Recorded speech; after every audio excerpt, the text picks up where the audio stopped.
In an environment filled with tension and complex family dynamics, Celeste struggles to adapt to her new life while trying to understand her strange connection with the family's alpha. However, when a family member loses control on a full moon night and bites her sister, exposing the dark side of the family, how will Celeste confront this crisis? Will she side with the family, or seek a way to save her sister and escape the territory of the werewolves? Join our pack. Subscribe to start your adventure. Chapter 10. Skeletons, Cobwebs. To my agent extraordinaire, Madeleine Nilben.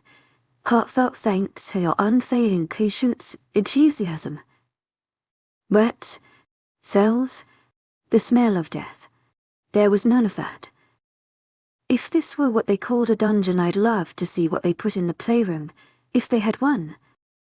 There was, however, thick wide wooden doors each with padlocks that lined down the underground brick archway. No one would think anyone would put time and effort to build a basement dungeon this beautifully crafted to look like the inside of a medieval castle. Crystal chandelier is hung on the ceiling and a vintage redwood decorated the floor. Not a speck of dust dirtied the area. So what do you think? Laura claps her hands together, smiling like a house realtor. I think people wouldn't mind staying in here. I certainly wouldn't mind. This is way better than the two-bedroom apartment I lived in back home, she chuckled. The rooms don't have windows, but they do have ventilation. The last 6 rooms on the very end have no light and people who need to isolate for a while to reflect on what they did wrong are placed there. I feel like she filtered her words as not to scare me. To my agent extraordinaire, Madeleine Nilben. Heartfelt thanks for your unfailing patience, enthusiasm. What kind of wrong things? I suspect their idea of a bad crime is peeing on a tree, barking at the squirrels, chewing up pairs of shoes, brutal murder, obtaining illegal arms, that kind of stuff. She spoke the fact blandly as if it was of no importance than traffic alert. My jaw literally almost disconnects from my skull. And you don't mind living above these sorts of people? Is this some sort of house above a prison? I take tentative steps towards the stairs, staring at the locked doors where murderers could be dwelling on the other side. I assure you, these doors are hardcore stuff and guards are on standby 24/7. She steps in front of a large picture frame and knocks on the glass. A different knock responds back. The guards are on the other side of this frame. They see us. We can't see them. That's really creepy. I'm never going to look at a frame the same way again. And despite her assurance, I'm not comfortable being in here. Now she's a flight attendant waving her arms in direction.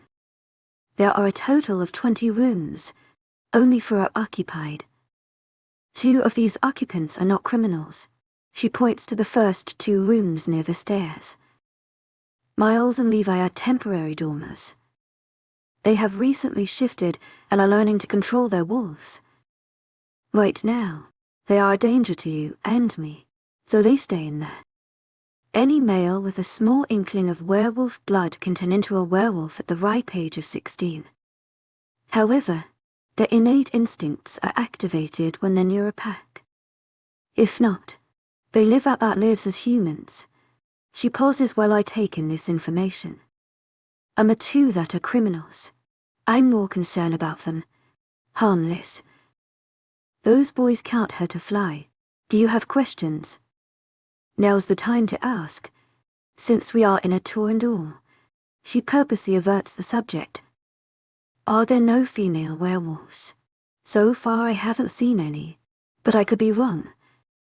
Grayson's sister looked tough enough to be one. Werewolves are only male. That's stereotypical. She nods her head. Think on the bright side. We don't grow hair all over our bodies. She's got a point. So how did these guys become werewolves? That's a long story, but I'll give you the shorter version. She clears her throat and begins. Some paranoid medieval king got a hold of dark magic, traded gold with a witch. He asked to turn his strongest and most trusted knight into a wolf to protect himself from conspirators wishing to kill him. Little did he know his eldest daughter was infatuated by that knight. The knight secretly loved the girl as well, but feared the king's wrath. During the night of the eclipse, the knight is at his most strongest, as well as his weakest when his beast form, his east form, is in full control. Knowing this, the princess releases this as her only chance to be with him. That night she sneaks out her chambers to find him. That same night she falls pregnant. The king finds out and becomes outraged, almost killing his daughter. The knight saves the princess, costing him the king's trust. The knight threatens to expose the king's use of dark magic if any harms either the princess or their unborn child. From that threat, the king banishes the couple to a faraway land. They have many kids, but the oldest one, a male, inherits most of his father's powerful magical traits. That son's firstborn also inherits those powerful traits. The magic is then passed down every generation all the way to now. She pauses and looks at me, waiting for my response. And Grayson is the next in line of powerful heirs. I clarify, yes, we call them alphas. My husband Bennett is the current alpha of this pack. But Grayson will take over once he turns 25, that's in 6 months. Are there more of these packs? She nods her head once. The 6 other children of the princess and knight carried the werewolf gene. Their offspring started their own packs, but they're not as powerful as this one. But we do not communicate with them anymore. They do not consider us their equals, for this pack holds more power compared to theirs. So, this house, the estate the princess was banished in. I note the medical castle design again. Laura nods. It's an old house, but over the years, it's been renovated to appeal to the current decade. At that moment, the door above the stairs clicked closed and appeared. How's the tour going? As soon as his presence fills the room, it's like I feel a little lighter. I can't explain it, but it feels like I'm kind of glad. Dopamine does that to you. Oh my God. Did someone spike my drink? I swear the glass of water I drank earlier tasted clean. We barely even started. I was giving Celeste a history lesson. Aren't you supposed to be in the kitchen washing the dishes? Laura made eye contact with him and he ignored her scowl, for his eyes were fixated on me. He grins nervously, hoping to be rewarded with a smile back. I turn my head, much to his disappointment. His mood deters and he answers his mom with a crisp, dry tone. All finished. And if you need proof, I took a picture. You can also call Dad, he is my witness. Laura glances at me, knowing very well why her son had to stick up his butt. No need. I was just telling Celeste about how you became alpha. That's not a very interesting story to tell. I was born into it. You're the eldest son, therefore you're the pride leader. I rehearse, though in my head I'm imagining Lion King. And apparently, I'm supposed to be Nala. At least she didn't get kidnapped. Pack leader. Grayson corrects me, though there's a hint of amusement hidden underneath his tough facade. Yes, Mr. Pac-Man, whatever helps you sleep at night. I roll my eyes. He tilts his chin up, amused by my sassy tone. I'm glad to hear how concerned you are towards my well-being, sweetheart. Sleeping at night with you in my arms as we spoon will be the ticket to my good night's sleep. I point daggers at him with my eyes. Touch me and I swear, you're going to need another set of balls. Laura made a chuckling sound. My gaze remained glued at the cocky jerk. He lowered his mischievous blue eyes and whispered low enough so that his mother wouldn't hear. I'd rather you bite me. When he pulled back, I watched as his tongue licked his bottom lip and tremor ran down my body, making my stomach dip. My hand automatically swung to his face, attempting to slap the silly grin, but he dodged it with finesse. He looked absolutely pleased with himself. Love the sizzling chemistry between you two, but I can leave if you want. Don't want to be the third wheel. Laura puckered her lips and her pupils bubbled back and forth between us. No, please. Grayson, I say in accord. Stay. I beg her. I'll take care of her always. Again he places his hand on the small of my back and literally corners me to the wall, so that I can't back away from his touch. While they're fluffy, I need breathing space.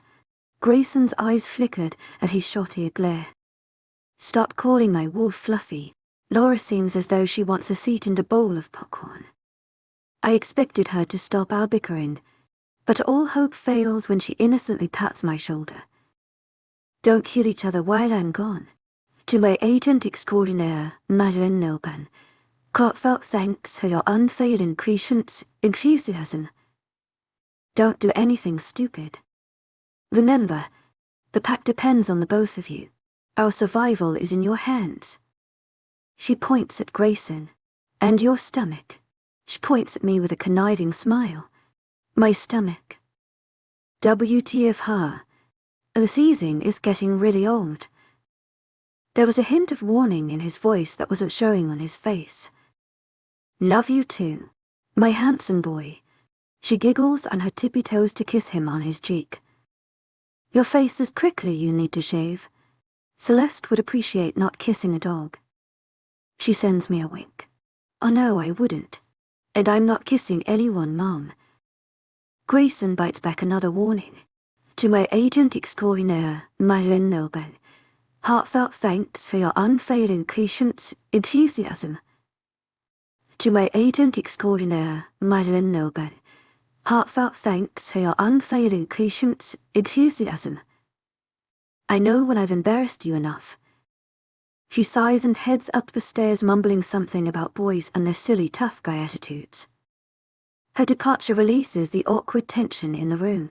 I'd like to see your exit doors. I tell him. Why, so you can escape? Yes, no, you idiot. I want to know where to go in case of a fire. I thought you said my safety is your first priority. But if there was a fire, you and I would be the last ones out. I'm sure he's just pulling my leg. You're shitting me. No, he looked at me dumbfounded. And nice vocabulary, by the way.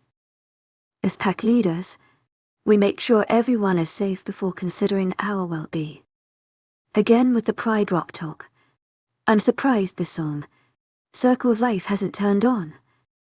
I've never been the leader type. To my agent extraordinaire, Madeleine Nilban, heartfelt thanks for your unfailing patience, enthusiasm. I was the team player, but I never stepped up to bat. I was the last person anyone would pick for a game. That was because I was stubborn and like how impulsive I was. It didn't mean I sucked at extracurricular. Not to be narcissistic, but with the body I have. It can't be lean and agile by sitting in front of the television all day. If that's what you are looking for in a girl, you stole the wrong one. I didn't make a mistake. You're mine. I groaned. Mine. Mine. To my agent extraordinaire, Madeleine Nilban, heartfelt thanks for your unfailing patience, enthusiasm. He sounded like a freaking mockingbird. Can you just show me around already? Isn't that what we are supposed to be doing? Don't get angry. I'm trying my best to make you feel comfortable. You really want to know what would make me comfortable? He looked at me for a long time and then nodded. Me home, I said each word crisply. He breathed out heavily. That's impossible. No, it isn't. Lead me through the maze, and I can walk home myself. Aren't you a ball of sunshine? Grayson and I both swung our heads to the dirty blonde leaning against the wall. What hole did he come out from? I didn't even hear him come in. Leonardo, what are you still doing here? I thought you already gone home. Grayson blocked my view of Leah. What is it with him? Every time Leah is concerned, Grayson acts like a shield. Working late night. Tonight. Official business. The cockiness rippled off Leah like waves. Go home, Leah. I relieve you of your duties. Are you sure? It looks like you need help taming that girl. That girl is standing right here. I waved from behind Grayson's tall form. I wish he would move over so that I could see. The plane of Grayson's back was not interesting to look at. It was a lot larger than Trent's back, or my father's. More muscular, that's for sure. I've never seen a guy as perfect as Grayson. Shit. Start drooling over him. Celeste, why don't you head upstairs and wait for me while I talk to Leonardo? You really think I'm going to listen to you? No, I don't. The poor guy looked defeated.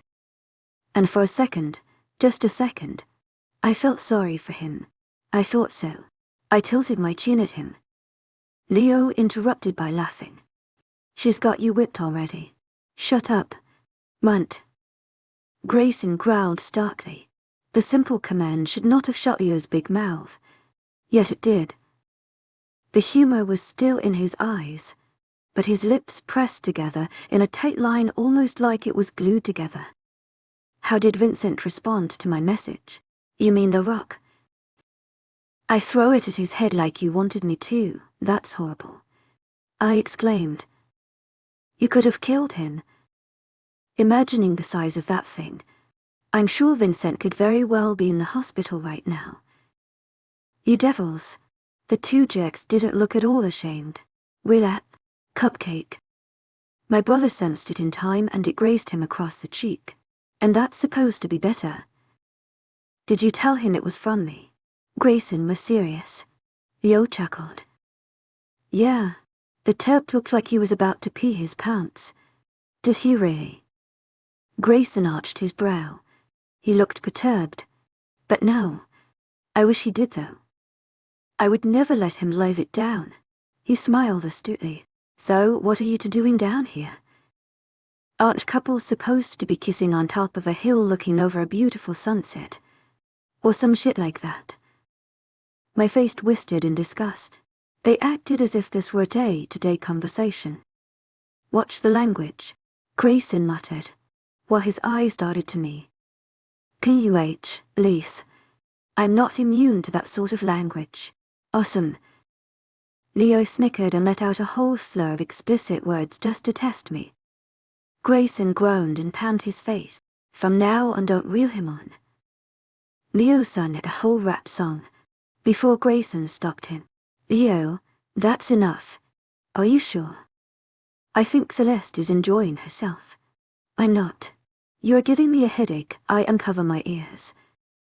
I second that. Grayson adds. The scowl on both Grayson and mine faces erased the comic expression on his face. Leo's shoulders slump and his hands grasp both his hips. You know what? The two of you are perfectly matched, grumpy, uptight and mean. This pack will have mighty fine leaders, he says sarcastically. With that, Grayson walks over to him and punches him square in the face. Pick. I wanted to take my turn. And normally, I'm non-violent. This is what happens when you spend too long with animals. I've become barbaric in a matter of 24 hours. Leo unpleasantly falls on his side, cradling his abused cheek. You little shit. Take it like a man. Grayson mocks. Do you abuse people on a daily basis? I ask him. Not all the time, he says bashfully. Yes, he does. Leo grumbled, receiving a kick to his side. Grayson met my accusing eyes and readiness. It's not going to hurt him. Look, he's already healing. I do look, and just like he said, the welt that was supposed to be forming on Leo's face was back to his normal skin color. Holy, how did you do that? I reached out to touch Leo's cheek and Grayson seized my hand as if he wouldn't allow it. Leo saw it and rolled his eyes. He got up and brushed his ass if dust covered his jeans. Werewolves have healing capabilities. Indestructible. They smirked. But we aren't Supermen. We can be killed by big wounds. Grayson explained. Silver bullets. Thinking back to the pseudoscience I gathered from Halloween movies. Both men burst out into fits of laughter. Gray, she's kidding, right? Leo clutched his stomach. That's alpha gray to you, And no, unfortunately she's not. To my agent extraordinaire, Lycan Love, heartfelt thanks for your unfailing patience, enthusiasm. Elise tried to hide his laugh behind his hand. Oh God, next thing you know she will be talking about us turning on a full moon. They laughed again. Okay, maybe that was my next question, but still, you to suck. My vocabulary needs some work. Suck what? Leo grinned and continued with his hysterics. Grayson, on the other hand, stopped laughing. That wasn't funny. I crossed my arms. I'm clearly uninformed, so why don't you two explain to me how this circus works? Leo pretended to wipe a tear from his low eyelid. To my agent extraordinaire, Lycan Love, heartfelt thanks for your unfailing patience, enthusiasm. Grayson sneered at him. We don't need a full moon to turn into wolves. That's all make-believe some wacko made up when he accidentally saw one of our kind during the Middle Ages. People began adding more crazy assumptions after that. We have the same lifespan as humans, but we have animalistic traits: sight, sound, smell. You get the gist. Bernardo is my beta. He is second in command when I'm unavailable to perform my duties. Though his behavior thus far has given me some second thoughts. I summon. I take my job back home seriously. I was the one who gave you the 411 on her. He looked at me from the corner of his eyes. I knew it. I muttered under my breath, but both guys heard yes. His other job as my beta is to make sure all is perfectly executed during the taking. Leo arrogantly lifted his chin, feeling satisfied of himself. And I did a damn good job. And look where I am. I hissed between clenched teeth. Grayson seemed pissed by my exclamation. Suddenly I felt the weight of Grayson's stare on my face. Calm down. Gray. Your wolf is showing and we don't want to see that thing protruding. Leo patted his back, clearly looking down at Grayson's nether region. Oh God. The snort escaped my nose and I couldn't stop it. Leo wasn't this amusing when I first met him. What the hell happened to that solemn guy on the motorcycle? Without a blink, Grayson clutched the hem of his shirt and dragged him towards the third padlock door. Wait. Grayson, I'm pulling your buttons, man. Seriously, Grayson, I was merely trying to make Celeste more comfortable so that she would ease up on you. Man. We're best friends. Since our Clifford puppy days. Grayson unlocked the padlock and flung Leo inside as like a sack of flour. I'll call your mother and tell her. You've been drinking again. He slammed the door and shut the lock. Bang bang, Grayson.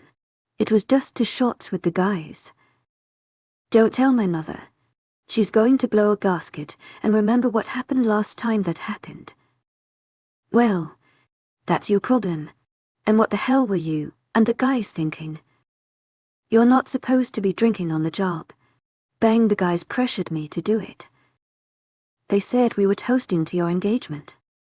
I wanted to interject and tell him that there was no engagement, but I didn't want to disrupt their argument. You're the beta. You could have refused. Leo didn't respond after that. Grayson placed his hand on the small of my back and led me up the stairs, shutting the door after us. Let's finish the tour. I shadowed his footsteps and quietly listened to everything detail he described about the history of the house. There were 5 rooms in the sand floor, 2 downstairs and 1 unoccupied, or emptied master's bedroom with office on the 3rd floor. The house was of course better than Grant's. Grayson explained how members of his pack lived back in town. That got me thinking how many people back in Paradise Valley were werewolves. My memories took me back to the boys I saw running in their jeans. Were they werewolves too? Then Vincent's face came into my subconscious. He was definitely a werewolf. The way Grayson casually touched me mirrored the way Vincent touched my sister. Vincent is a werewolf. It was a statement, not a question. Bernardo is a werewolf. So yes. Yes, no. Will you stop talking in riddles? Is Vincent going to hurt my sister or not? Your sister? He repeated what I said with the same exact tone. I smacked him in the stomach, but it hardly bothered him. Yes, you should already know that. Wasn't it in Leo's report? He wouldn't harm her. I would deal with him personally. And no, he's not a werewolf yet. He will be soon. We transform the first time any time between ages 16 and 17. Vincent is a late bloomer, but he is already showing the signs. He would not risk harm or your sister after his transformation. You might find him here soon. Are you going to put him in the dungeon too? He nods. It's routine for a new shifter. Vincent knows the drill. And Leonardo. Are we really going to leave him in there? With the mention of Leo, he sent me an unhappy grimace. A drunk wolf is useless and a drunk beta is even more useless. I'm going to have to talk to the guys for giving him alcohol. They know that Leo is a lightweight, but they did it for their amusement. The occasion of the taking gave them the chance to play him into their trap. Leo's usually not like that, so I won't punish him for his abnormal behavior. You would punish him. There are rules and regulations in our community. You know. I enforce them, or else there would be chaos. But you keep me balanced. As an alpha, there are times when my animal instincts get the best of me, as you have noticed. As I plan to tame your attitude, you will tame my beast. Chapter 11. I can't breathe. Just relax. Look at me. No. I shake my head feverishly. Quivering, I suck in a breath and squeeze my eyes as oxygen leaves my tightened limbs. I'm completely numb. That's what happens when you're holding on fiercely and your heart's pumping like it's on steroids. This wouldn't have happened if you had not disobeyed me. Oh, I know. But you don't have to tell me, mister. Obvious. Shut up. If I could, I would love to kick him where the sun didn't shine. But if I did that, I don't think either of us will be able to see the sun shine again. Like, to my agent extraordinaire, Madeleine Nilban, heartfelt thanks for your unfailing patience, enthusiasm. Never mind the awkwardness it felt to have our chests pressed against each other. I tried my hardest not to move so that we wouldn't rub on each other. Second worst day of my life. Yesterday was my first. It wouldn't take a genius to know how cross he was with me. What in your right mind told you that you could survive a 3-story fall? He all but yelled, and my response was to hold on to his neck tighter. Above us, people frantically searched for rope or trampoline. I hope they decide with the former, because I hate heights and I fear the feeling of falling. I'm an idiot and I'm going to most likely die an idiot. Why did I jump out? My legs latch around his waist, arms nearly decapitating his head. Can you please stop talking and get it back on solid ground safely? What the hell do you think I'm doing? Playing Tarzan? I'm a wolf, not a monkey. Rewind 5 minutes ago. Grayson finished touring me around the house. While his attention focused on a row of classic texts he was keenly insistent I read, which I don't intend on doing, so my eyes darted to an open window 3 meters from where I stood. Angelina Jolie immediately popped into my head, and I and a character from Tomb Raider making a grand escape. It played out perfectly in my head, but when I actually tried it, I failed miserably. Now dangling over 50 feet off the ground, Grayson hung for our dear lives. His grip slipped and I squealed when our bodies swayed violently. He grunted and latched his hand back onto the ledge. We were okay. The tenderness in his tone nerved me. Are you two all right? Don't go anywhere. Leonardo is on his way with the rope. Bennett yelled from above. He ordered people to prepare a safety net underneath, just in case. Don't worry, Dad. We'll stay right where we are. Even in situations like this, his sarcasm prevails. A gust of cool air brushes against my back and I shiver. Are you cold? I should have lent you my sweater, but I didn't expect us to be going outside. instead of answering back with equal kindness. I snap. I swear, if we both die today, I'm making sure your sorry ass is going to the pits of hell for making me involved in all this. I expected him to get mad, maybe get so perturbed he'd drop me to my death. But instead I receive a smug grin. Babe, I'd run through fire if that's what it takes for you to at least like me by a smudge. This momentarily stuns me and I can't create a brewery retort to put him to shame. Next, he goes from charming to annoying. You know, I've pictured this moment in my mind several times since we've met. I thought we'd be tangled together in bed, not hanging to our deaths. You, oh my gosh.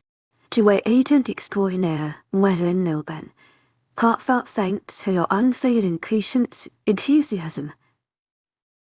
What are you screaming about? Holy shit. It had 4 sets of hairy legs and multiple beady eyes, staring straight at me. Spider. Spider. It's on you. I hate spiders and that hairy thing had a huge ass.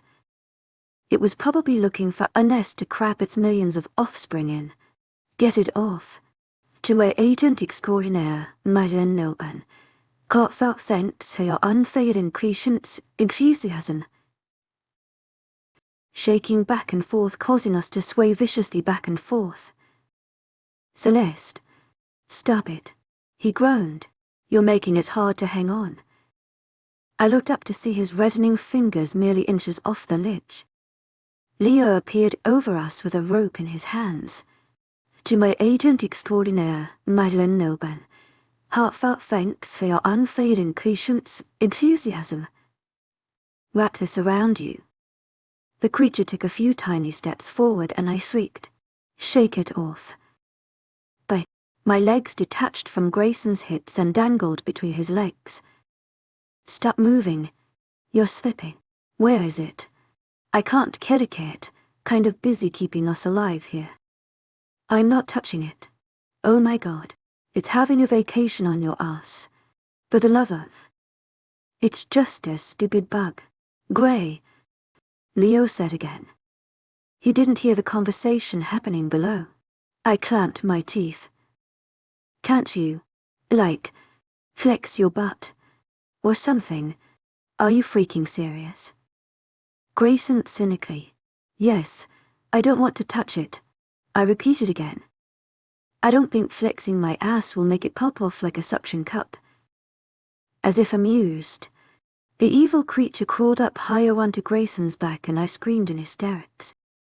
My hands gave way and gravity took me. Our bodies slid against each other and my shirt crumpled up all the way below my breast. Celeste, Grayson yelled. The spider was not much of a concern anymore, with the ground nearing my face. Before I knew it, Grayson's arms were covering my body, a hand inside my shirt padding my back and the other protecting my head. I waited for the pain, but nothing happened. We hit something that felt like gigantic airbag. Son, I peek over Grayson's shoulder. Laura's hovering over us, her hair framing her face. I'm smothered against his chest and I think my nose might have a bruise. Are they okay? Leo yells from the 3rd floor window. I hate that window. Just peachy. Grayson mumbles from my hair. They're fine. Laura informs Leo and everyone else who has gathered to spectate my idiotic stunt. The warm hand on my back slides down unconsciously, nearing dangerous waters. Startled, I hastily try to separate myself from him. The airbag makes it nearly impossible. Grayson discontentedly removes his hands, then rolls to his back in an attempt to free me. But the movement causes me to move along with him, sending me lying across him. I groan, punching his chest lightly with my fist. Can't you see how attracted we are to each other? I punch him again, but this time harder so it would hurt. Dare I say anything to him that would offend his mother? First we are falling hard and now we are 2 opposites that attract. I call this fate. What do you think, Mom? I totally agree with you, son. Laura giggles. Outnumbered. I sigh in defeat. As soon as they deflate the airbag, I displaced myself from Grayson and his mother. We were standing outside where I had a clear view of the maze. There was no way I could make a dash for it and not get caught. Don't even think about it. Grayson intercepts my thoughts. Look what your last idea got you. Almost dead. I wasn't planning on anything. What happened? Lexi, his all too gorgeous sister, appears, now clad in workout gear.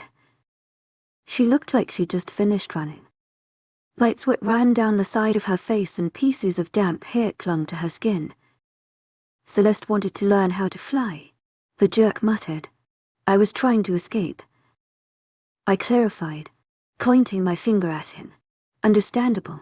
Lexi nods her head. I smile at the only ally I had. Laura didn't look surprised either. Grayson glares at his sister and the two saw my match. If they were actually fighting, she had no match against Grayson's larger build. But I had to hand it to Lexi. That girl has a lot of spunk. Celeste, are you okay? Bennett looked me up and down as if searching for a scratch. I found it really awkward that he cared a bit too much. Thanks for your concern, Dad. I'm fine too. The brooding son shakes his head. To my agent extraordinaire, Lycan Love, heartfelt thanks for your unfailing patience, enthusiasm. Take her to the infirmary. Bennett was making this into such a big deal. I'm fine. Grayson. Seems like my words just pass by their ears.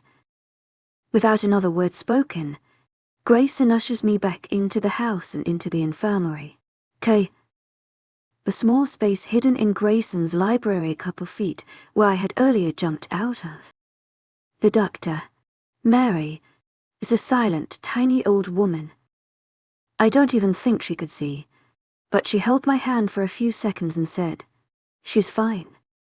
Then left without a goodbye. Looks like someone is tired of her job.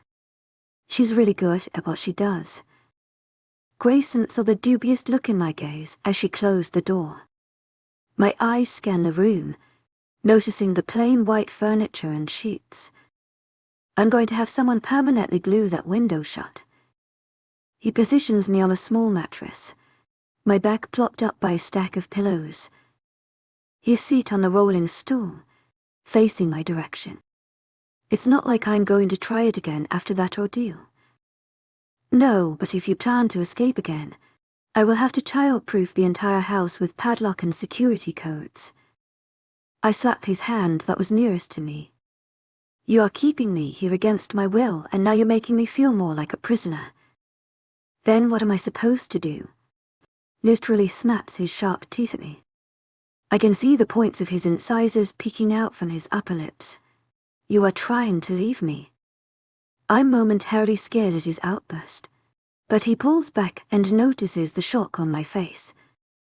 Sorry.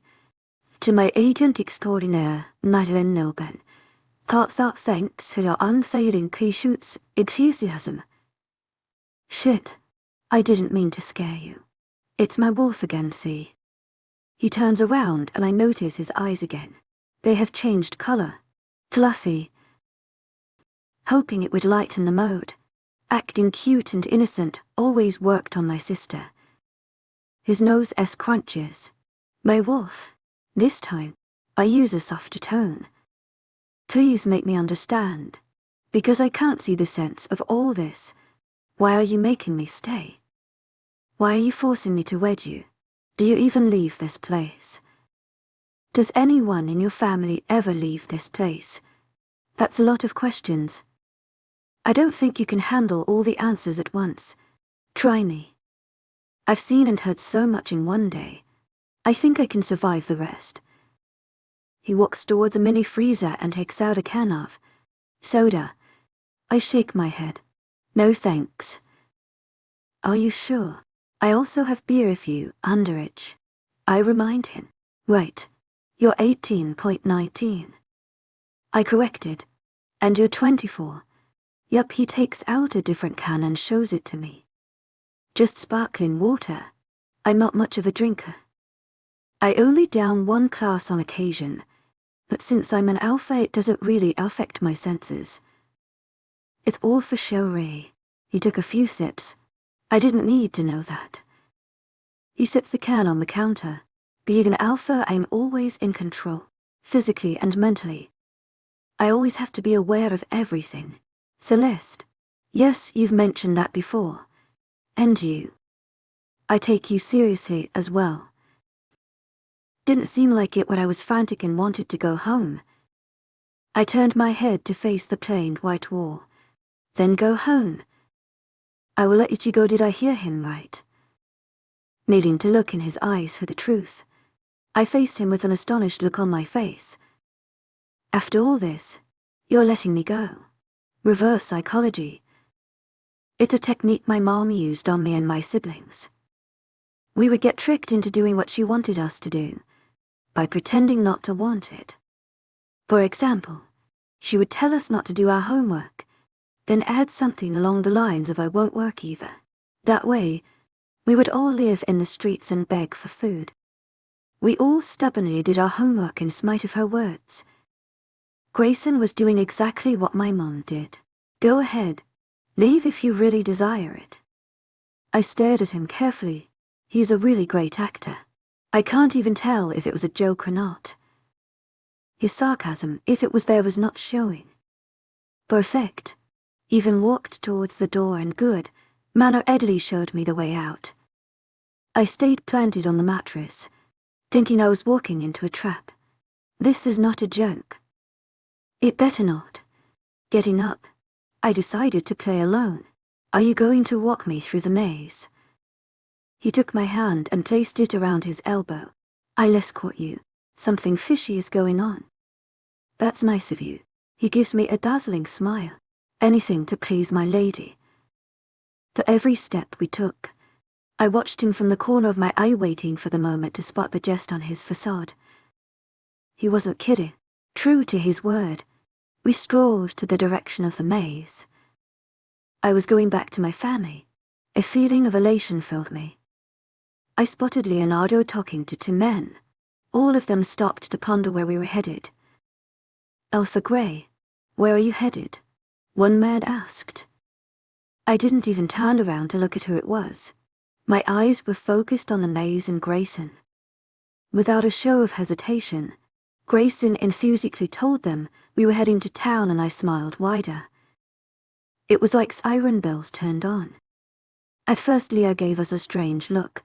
More specifically, he gave Grayson an "Are you out of your freaking mind" look. Then when Grayson shrugged them off and took one more step into the cave, all of them lunged and pinned him to the rocks. Leo pulled me away as the two men restraining Grayson, who didn't even struggle. Did you brainwash him? Leo spat in my face. I crossed my arms. Oh, I don't know. My witch powers must have fizzled his brain. Leonardo must have some kind of personality disorder, because sometimes he played good, cop bad cop. Cut the crap. What happened to him? See what I mean? Bad cop. I can guess by the seriousness in his voice. He isn't as tipsy as he was before. Nothing. He just took small sips of his fountain water. He began saying stuff. Alphas are immune to getting drink. And what stuff did he say? As this conversation played along, Grayson didn't make a response to defend himself. How strange was that? He said he would take me home to my family. And that's what I'll do. Let me go, Grayson used in a commanding voice. The two men followed his order like scared children. I happily took the hand he offered me and eagerly anticipated reuniting with my family. But Alpha, you can't leave. It's dangerous for you to step outside. If it so happens that you die, if Celeste gets killed too, Grayson, what the hell are you going? Upon Bennett's thundering voice, we stopped in our tracks. Grayson's eyes widened for a quick second, before turning around to ace his father. Dad, I'm taking Celeste back. You damn well not. This side of Bennett was frightening. More frightening than Grayson's wolf when aggravated. Yes, I will. Grayson shot back, grabbing my wrist. Bennett sized up his son and they both equaled each other in height, except Bennett radiated more authority. I gasped when Bennett won his fist and hit Grayson square in the jaw.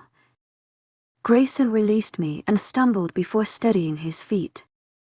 The side of his jaw edged and he stroked the sore skin. Go out there, but as soon as you do those mutts will come sniffing for you and her. His father's cold burly gaze scanned me before returning to his son and my knees almost buckled. Didn't I tell you? As a child, you are not allowed to set foot outside of this gate. Those greedy mongrels will kill you to gain your alpha power, power they can't handle. Distant relative or not, all of them are sick with greed. They will steal your position, blackmail, act to submission and abuse her to torture you. He punched the wall and the stone cracked. You are vulnerable out there. You haven't mated, nor have I passed down the title to you. That wolf of yours is still a pup, until I say so. The truth frightened me, knowing I would be in danger as soon as my feet touched the other side of that maze. I was stuck here. This time, it really sunk in. A blank look shadowed Grayson's eyes as he averted his eyes to the ground. Gray, don't be stupid. Leo added in. Bennett held up his hand when Leo tried to approach Grayson. Leave if you want to die so much. We won't stop you. Grayson casted a glance at me from under his lashes. Deep down, I wanted to tell him that I was okay. We didn't have to leave anymore. But my stupid mouth was too afraid to speak. Bennett growled before sending him a disappointed glance. He left without saying another word. This fight was all my fault and Grayson got hurt because of me. It's the second time today I put the both of us in danger. I felt like the biggest loser on earth and suddenly, I lost desire to go home. Before you leave though, I want you to explain yourself, Leo demanded. And don't blame this on her. She can't manipulate you to that extent. A long pause passes before Grayson answers. I wasn't going to bring her back to her family. Her action earlier was reckless and I feared she'd try something else more risky. By bringing her here, I wanted you guys to scare her a bit before I told her the truth. Dad's appearance was unexpected. Betrayal. The prick lied to me and I was freaking pissed. All this was an act to rattle my bones. And he spilled the truth while I was standing right next to him. Shit, man. Your dad is freaking pissed at you. He'll get over it. A deplorable hiss passed my lips and I wanted to slap Grayson where he stood. Lying bastard. My fingers itched to claw him. The four men knew Grayson was in for it and stepped away from my path. My fist balled tightly, swinging towards his face, hoping to give him a matching bruise on the other side of his face. He dodged it. I tried again. Celeste. To my agent extraordinaire, Madeleine Milben. Heartfelt thanks for your unfailing patience, enthusiasm. I know it was immature of me, but I thought it was a creative way of answering your questions. To my agent extraordinaire, Madeleine Milben. Heartfelt thanks for your unfailing patience, enthusiasm. Thousands of needles pricked my eyes. You think my emotions are all a joke? To my agent extraordinaire, Madeleine Milben. Heartfelt thanks for your unfailing patience, enthusiasm. Guys are such idiots. For a moment there, I believe you. I thought of my mom, Trent, Charlotte and Gran, seeing them again. But you lied. I hit him once, twice, 5 times on the chest and he let me do it. Don't treat me like I'm stupid. I have a brain. I know how to use it.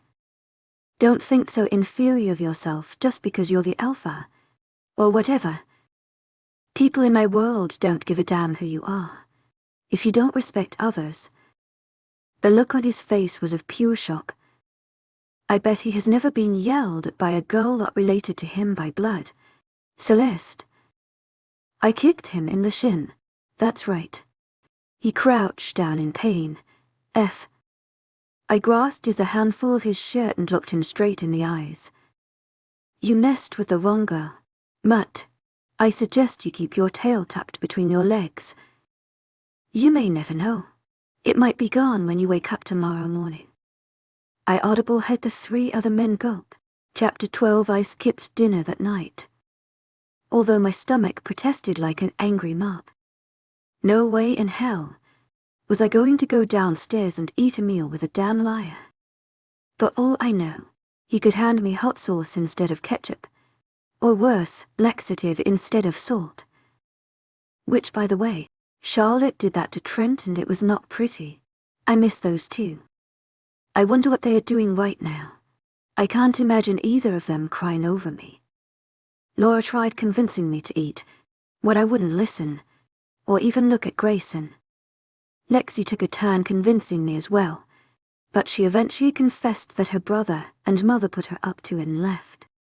I admire her for her honesty at least. They all eventually gave up when I locked myself in the bathroom and turned the jets on to drown their voices. When it was time to sleep, I remained locked in the bathroom. Obviously, Grayson wouldn't sleep anywhere else but in his room, this room. He would have to chain me to bed if he thinks I'm sharing a bed with him. Celeste, open the door. Please. He must have been able to unlock the bedroom door, because I swear I locked it now. You haven't eaten. I'd rather starve. He groaned. You're being ridiculous. And you're an asshole. I slammed my fist into the door, making the lock rattle. What'd I get inside? Mumbling to himself. What are you going to do? Spank me. I mocked him, which was probably a bad idea, but too late, my words can't be taken back. The sound of his nails softly grazing the wooden door made tingles crawl up my back. I'm going to make sure you eat those words. Celeste, I swear it. After the few seconds I held my breath, he was gone. I couldn't hear anything from the other side with my ear pressed against the door. But to be safe, that night I slept in the bathroom against the door. The next morning, however, I was comfortably wrapped around a cotton sheet, on his bed. When I opened my eyes, the first thing I saw was the uneven paint and the 8 recessed lighting fixtures on his ceiling. The clock read 6:30 in the morning, barely my usual time to wake up, but I was angry and fired up. Thinking the perv took liberties and slept beside me, I jerked my leg to occupy the remaining half of the bed. If he was there, I hope my leg did some collateral damage. Next time, he would regret putting me on his bed. No one. He wasn't there, URG. I tossed the sheets off me as if they were infested with germs. They fell into a heap on the foot of the bed. My body was fully exposed to the morning air. To my agent extraordinaire, Lycan Love, heartfelt thanks for your unfailing patience, enthusiasm. Forgetting I wasn't in the West Coast anymore and the weather here can fluctuated between below 0 to 50 in a matter of minutes. I pulled my knees up and wrapped my arms around them to keep warm. When I looked down, I realized my clothes were not what I had on last night and my whole body froze like the ice on the window pane. I only had on a shirt and panties. Oh my God, I gasped. Grayson must have changed me while I slept. Somehow I felt violated and more pissed off than I was yesterday, if that were even possible. I'm going to kill him, I muttered, fisting my hands. Can you please keep your voice down? People are trying to get some sleep. The familiar annoying voice came from underneath me. I snapped my head to the side and saw nothing, until I saw a swift movement from the floor. The devil was on the floor with a pillow under his head. He only wore a pair of striped blue pajamas and his bare chest was in view of full disposal. Like a snake, I hissed between my teeth and attack. He didn't have time to defend himself when I straddled over his stomach and smothered his head with my pillow. To my agent extraordinaire, Lycan Love, heartfelt thanks for your unfailing patience, enthusiasm. He was surprised. Then he started shouting and kicking his feet, telling to stop. You touched me in my sleep. Who the hell do you think you are? Touching a woman without her consent. His hands grasped both sides of my waist, and if I knew it, I was the one underneath. Only pillow kept me from seeing most of his half-naked glory. His weight had me pinned to the ground and I couldn't move. Grayson took a moment to regain the oxygen in his lungs. Before he spoke, I didn't even look. I didn't miss the smug look that he quickly removed. Then I wanted to wrap my hands around his neck. You are so dead. There was no telling what I was going to do with him. I was a woman possessed. Oh, I'm scared. He thought this was funny. He got on his feet and ran out of the room, leaving the door open for me to run after him. I got thinking what in the world made him to think I would happily play a childish game of tag. I'm not running after you, I yelled, getting up and crossing my arms over my chest. Sauntering up to his closet, I searched inside for a warm sweater. If he can freely take privileges with me, then I can do whatever I want with him too. And that includes his stuff. There was a pair of basketball shorts I decided to wear. My eyes landed in what looked to be an extremely soft-looking sweater. It was a dark ash grey with woven elbow patches. My taste in fabric never disappoints, because the sweater was indeed extremely soft. So soft, I swear it felt like a baby bunny. I checked the label to make sure I wasn't actually wearing a bunny. One black wool. Satisfied, I put it on and melted into the warmth. Feels great, right? Grayson watched me from the door. I haven't worn it yet. I ignored him and glared. Is this the silent treatment? Lexi outgrew the when she was 7. Again I ignored him. Something poked my side and I rolled up the front to see what that something was. The tag was still hanging from the inside of the shirt. He wasn't kidding when he said he hasn't worn it. With a quick tug, I ripped it off. Luckily, it didn't damage the fabric. You should use scissors next time. I rolled my eyes, and when I looked at the price, my eyeballs almost fell out their sockets. $465. You paid almost $500 for this freaking sweater. Grayson looked at me like it was no big deal. So are we over the silent treatment? I would like to know what you would like for breakfast. You didn't eat last night and I'm concerned over your health. This sweater felt like it was burning my skin. I shredded it, tossed it at him. That sweater can feed people starving in third world countries. The sweaters I owed were only $25, 20 times less expensive than that. He caught it in his hands and looked at me confused. Aren't you cold? Aren't you cold? He was shirtless still. Werewolves cast and negative temperatures. He explained. Without the sweater, I was shivering. Then why buy the expensive sweater? It's a gift. So I didn't waste money. Wear it. He held it up for me to take. Was most his clothes gifts. Someone bought you 5 sweater. Leonardo's mother gave it to me last Christmas. This is her brand. That just made me rethink accepting that box of clothes she gave me.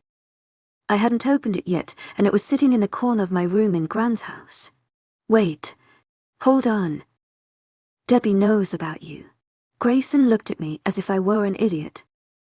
Leonardo and Vincent is their mother. You know. I knew that, but I kept thinking she was innocent in all this and they were hiding the fact that there were paranormal creatures behind their mother's back. She knew this whole time. Oh God, when will the surprises end? I didn't need to finish that sentence. He's a werewolf too. He's my father's beta. You might see him around once in a while. He's the mayor of the town. Color me shocked. You have got to be kidding me. This whole town was infested with werewolves and it was all right under our noses. Are everyone in that crazy town wolves? No, obviously the women aren't and some males are humans. A couple decades back, human males decided to settle into our territory with their families. That's when my pack learned to go, exist with them pretending to be humans in order to keep our pack undisclosed. We use the humans as a shield from other packs who want to invade our territory. Who are the wolves living in town? I can't name all of them, but I think you've already met Leo's family and Marty. The mouthy shopkeeper is a werewolf. He nodded his head. His family as well, known for their tracking abilities. They can find things on people. It's a gift that runs in their blood. Almost like how being an alpha runs in my veins. Bennett appeared behind Grayson, disrupting the conversation. Glad to see you, sir, son. Yup, alive and kicking as always. I can see they cleared up everything from what happened yesterday. Bennett had dark bags under his eyes. Was he worried about his son all night? Glad to see you're still walking, Dad. How was your night with the twins? Bennett looked like he was in pain. Don't even mention it. Tonight, I'm going to try to convince your mother to buy restraints for Liam and Caleb. He saw me past Grayson's shoulders. Good morning, Celeste. I hope you slept well. Breakfast is ready for you and Grayson. He turned around and I saw the limp to his step as he walked away. What could the twins have done? Shall we head downstairs? Grayson offered his hand. Don't think I forgot what you did yesterday. I'm still mad at you. I walked past him, shoving him by the shoulder. I heard him smirk. You going to head downstairs like that? There are plenty of unmated males roaming around this house that wouldn't mind staring at you. And I'm not allowing it. Either put this sweater on, or you will be sitting on my lap all day. Snatching the sweater from his hands, I shoved him on the chest with my elbow. Didn't hurt. Babe, you have to try harder than that. And because he dared me to. I pivoted it and high-kicked his groin. That did the trick. Shut it. He staggered to the ground, clutching his treasured assets. I sent Mum a silent thank you for signing me up in gymnastics when I was in middle school. Laura greeted me downstairs and offered me a seat at the table. It was awkward to have someone serve me food. I usually did things for myself and didn't need the help of others to do my bidding. I can help myself, I told her when she poured pancake mix on the frying pan. Sit down, dear. She pointed her spatula at me when I tried to get up. You've been through enough. Have I really? Where's everyone else? I asked her, taking a bite of the delicious parfait she made. My 3 younger children like to sleep in. My husband and I like to raise before anyone else in Grayson has learned to adapt to our schedule. Where's Grayson? Bennett took the chair to my left. He's looking for something. He said he will be coming down in a minute.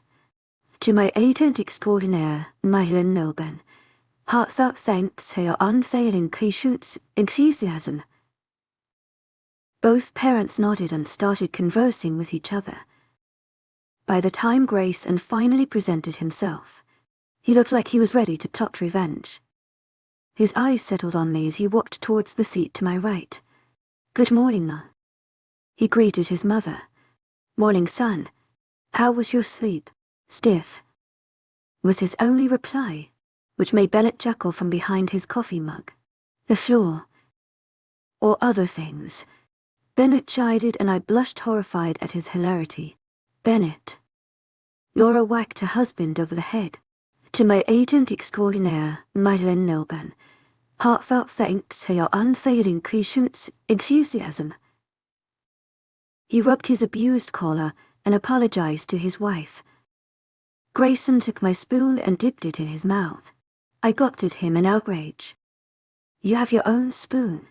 To my agent extraordinaire, Lycan Love, heartfelt thanks for your unfailing patience, enthusiasm. Where are your manners? Laura scolded him. Sorry, Mom. I lost them with my balls. Bennett chucked on his coffee and Laura dropped a pancake on the floor. To my agent extraordinaire, Lycan Love, heartfelt thanks for your unfailing patience, enthusiasm. Laura was now red as a tomato. I'm heading off to work. Bennett to his coffee mug. Wait, Dad. I'm heading out with you. No, you're not. You have responsibilities here at home. Now that you have your mate. He was indicating me right. He doesn't need to babysit me. Bennett took a sip of his warm coffee and steadied his eyes on me. You need to learn how to be an alpha female. Grayson will help you learn. I'm not willing to learn. My mouth was producing words faster than my mind could think. A grin formed on Bennett's face that frightened the hairs off me. Really funny, he said before he turned and left. I wasn't trying to be funny, but his words sounded like a warning than actual amusement. Grayson whispered behind my ear. My dad can be scary when his wolf comes out. He's still the alpha, so his authority overrides my own. My mother is the only person who can calm him on his worst days, which are usually the full moon when our wolves are at their peak of control. What happens on full moons, wicked things, was all he said. After breakfast, Grayson gave me the layout of his usual day, which was read a bunch of college-level textbooks and oversee the garden plantation in their one, Zorro Acres backyard. I watched him as he did everything and fell asleep as he read his bulky textbooks. It was so boring. Are you done yet? I yelled from under a shaded tree. He was strenuously hacking logs and stacking them into piles against the side of the house. The amount he did it in one day could probably build a small boat. A trickle of sweat dripped from the side of his face and he wiped it with the back of his gloved palm. His muscles ripped from underneath his blue shirt and a puddle of sweat stained on both sides of his shirt. On some then, it looked disgusting, but on Grayson, my mouth just went dry. Can we stop? I'm getting really hot out here. He set his axe aside and looked at me in bemusement. You're hot. I'm the one slaving under the sun and working my ass off. And you're thirsty. I retort sassy lie. Grayson groaned and took off his gloves. Wait a minute. Let me cool off first. Hurry. He headed towards the hose and turned the faucet on. I watched as he washed his hands under the running water and splashed it on his face. The world stopped spinning on its axis when he shredded his shirt off and tossed it over his shoulder. It was like witnessing a photo shot live and I was the luck girl with the VIP seats. EWWW gross. I nearly screamed when Lexi sat next to me. You nearly gave me a heart attack. Well, you ogling my brother makes me sick, so we even. I wasn't tugging your brother. She rolled her eyes. Whatever. Grayson saw his sister and sent her an evil eye. Aren't you supposed to be doing your homework, Tap? Finished it yesterday, she said casually. I wanted to hang out with my sister-in-law. I'm not marrying him. Future sister-in-law. Grayson corrected her. We aren't married yet. Same thing. She brushed it aside, just like both siblings completely ignored what I had just said. You are G, I give up. I muttered. Let's head back inside the house and serve you to some ice cream. Yes, I like the way you think, bro. For the first time, I see a genuine smile grace on Lexi's face and she looked 100 times beautiful. I envy her natural looks. Grayson slips his hands between mine and grips it firmly so I wouldn't snatch it away. As if reading my mind. What flavor ice cream does my gorgeous girl want? I blushed and turned my head away. 1, because he was shirtless. 2, because I didn't want him to see my blushed face. And 3, he was still shirtless. We went into the kitchen and opened the freezer. They had all the classic flavors lined up in one shelf. My very favorite, chocolate chip cookie dough, was the first one in line. When I reached out for it, Grayson did also at the same time and our hands collided. Oh. You two like the same flavor. It's a love that's meant to be. Lexi says, sarcastically wild, rustically waving her hands. She leans down between us and grabs her cup of Rocky Road. You two better not start kissing or I'm going to bath. Don't make me squirt this on you. Grayson threatens with a bottle of chocolate syrup. Lexi giggles and walks away. I'll be watching TV if you lovebirds need me. Suddenly, Bennett comes striding into the room with a menacing look on his face. Clasped in Bennett's hands, by the collar of his shirt, was none other than Vincent. "We have a problem," Bennett said, shoving Vincent to the corner of the wall. Few seconds later, Leo walked in with a dumbfounded look on his face. It must have been something big, because Grayson ordered me to go back to the bedroom. "No," I spat. "Celeste, don't, it's okay. Let her stay.